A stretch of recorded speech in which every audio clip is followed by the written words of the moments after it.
আপনার কাছে কেমন লাগলো ছবি?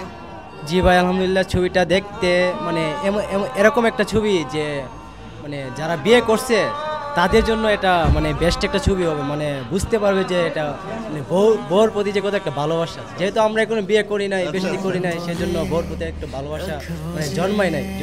আপনি সাকিবিয়ান? জি জি, আমি 100% সাকিবিয়ান। আপনি কোথায় থাকেন? জি, আমার বাড়ি হচ্ছে ব্রাহ্মণবাড়ি, আমি মিরপুরে থাকি, গান করি, এজন্য আসছি। সাকিবিয়ান হিসেবে ছবির গল্প আপনার কাছে কেমন লেগেছে? জি, সাকিবিয়ান হিসেবে গল্প সবসময় বরাবরের মতোই ভালো লাগে। তুফান দেখলাম, প্রিয়তম দেখলাম, রাজকুমার দেখলাম সিনেমা হলে, তো সবগুলো দেখছি ব্রাহ্মণবাড়িয়াতে আমাদের বাড়িতে।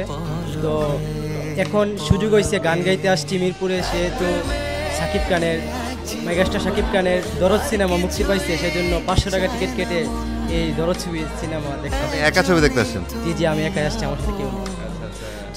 আর আপনি যেহেতু মিউজিশিয়ান, তো এই ছবির মিউজিকটা কেমন ছিল? জি, ছবির মিউজিকটা মানে বলতে হবে, যখন সাকিব খান যখন মানে রাগের এন্ট্রি নেই, তখন মিউজিকটা মানে মানে বলতে হবে যে শরীরের একটা ওই বিজিএম স্কোরটা খুব ভালো লাগছিল আপনার একদম। আসলে ওইখানে তো ইনস্ট্রুমেন্টাল যেই যন্ত্রগুলো ইউজ করা হয়েছিল, ওইখানে কিন্তু সাউথ ইন্ডিয়ান একটা প্রভাব ছিল। তো এই জিনিসটা খেয়াল করেছিলেন কি? জি, এই জিনিসটা আমি বেশি একটা খেয়াল করি নাই, তো আমি মানে সিনেমার মধ্যে মানে সাকিব খানের মধ্যে হারিয়ে গেছি।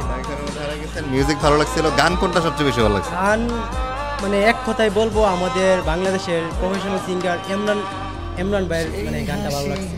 যখন বোর প্রতি টান, অভিমান, মানে কল্পনা জগতে হারিয়ে যায়, তখন এই গানটা খুব ভালো লাগে। এই গানটা খুব আমি অন্য পরিচালক মামুন ভাইকে বলবো যে এই গানটা যেন তাড়াতাড়ি মুক্তি দিই, এই গানটার জন্য আমি অপেক্ষায় আছি।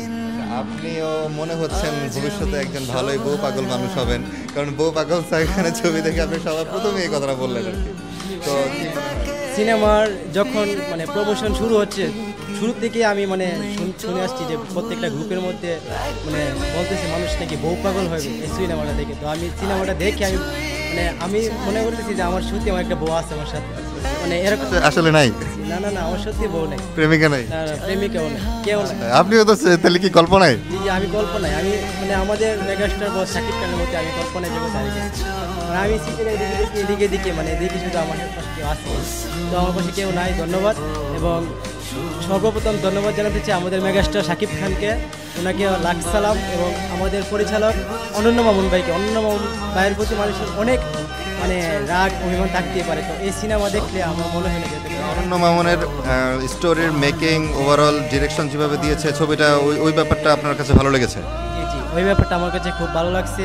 মানে অনন্য মামুন ভাই তার সবটা দিয়ে চেষ্টা করছে, এবং সাকিব খানের যে চাওয়া পাওয়া লুক, মানে অ্যাকশন, সর্বপ্রথম বলবো যে অ্যাকশনটা দিছে, ওই হাতে মিষ্টি নিয়ে যে ওইভাবে মানে অ্যাকশনটা দিছে, ওইটা দেখে তো আমার কি বলবো, আমার চোখের পাতি মানে ফেলতে পারছি না। ওই অ্যাকশন দৃশ্যটা আসলেই চমৎকার ছিল। ঠিক আছে, ধন্যবাদ ভাই, আপনার সাথে কথা বলে ভালো লাগলো। আচ্ছা, থ্যাংক ইউ।